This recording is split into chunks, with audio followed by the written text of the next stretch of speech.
Section 1, The Backstory. Let's rewind the clock to the early 1980s. The year is 1983. Michael Jackson just released Thriller, Return of the Jedi hit theaters, and the US economy is still recovering from a harsh recession.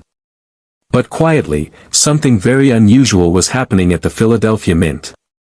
In a year that saw millions of Washington quarters minted, one coin or a small handful of them would go down in numismatic history. Why? Because 1983 was a year with no official mint sets released by the US Mint.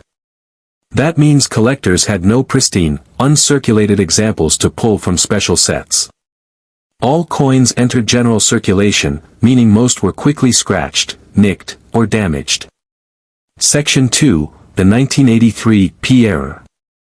Among the millions of quarters minted in Philadelphia identified by the P mint mark, a few were struck on planchets, coin blanks, that were never intended for quarters at all. Here's what makes this error so valuable.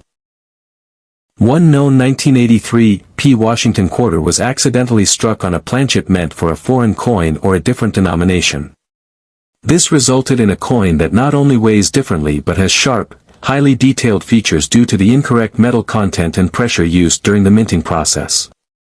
Some collectors also found double die errors in 1983 P quarters, particularly on the obverse, front, side George Washington's profile. This means certain features like the date, the word liberty, or in God we trust might appear doubled or distorted under magnification. Section 3, How rare is it really? Out of the 673 million quarters minted at Philadelphia in 1983, only a few dozen error coins have ever been confirmed. Even fewer are in uncirculated or mint state condition. Here's the kicker, one of these ultra-rare 1983 P error quarters struck on a mismatched planchet and graded MS 65, that's mint state 65 out of a possible 70, sold at auction for an unbelievable $66,000. And it doesn't stop there.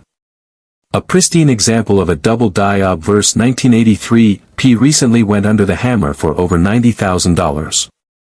And believe it or not, some experts speculate that an ultra-rare, flawless, perfectly struck 1983 P quarter with the right error and the right condition could fetch over $133,000 if it hits the market today. Section 4, How to identify a 1983 P error quarter.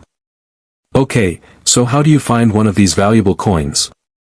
Here's a checklist to look for. White heavy checkmark mint mark P on the obverse, next to George Washington's ponytail. This confirms it was made in Philadelphia. White heavy checkmark the year 1983. Check the date carefully, and inspect the 3 for any doubling or distortion. White heavy checkmark unusual weight. A standard quarter should weigh 5.67 grams. If yours weighs more or less, especially 5.4 g or lower, it may have been struck on the wrong planchet.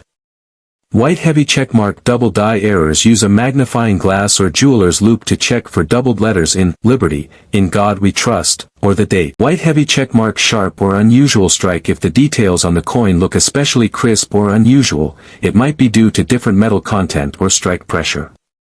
White heavy checkmark condition. The better the condition, the higher the value. Coins graded MS 60 or above are where things start to get interesting and expensive. Pro tip, if you think you found a potential candidate, do not clean it. Cleaning can dramatically reduce its value. Instead, store it safely and consider sending it to a professional grading service like PCGS or NGC for evaluation. Section 5, Final Thoughts. So let's recap. A 1983 P Washington quarter, a coin that might be sitting in your pocket right now, could be worth $66,000, $90,000, or even $133,000 depending on its rarity, condition, and type of error. This isn't just about collecting, it's about a piece of history that escaped the mint with a hidden secret. These coins are more than just metal, they're living relics of a moment in time, frozen in silver and copper, hiding in plain sight among our everyday change.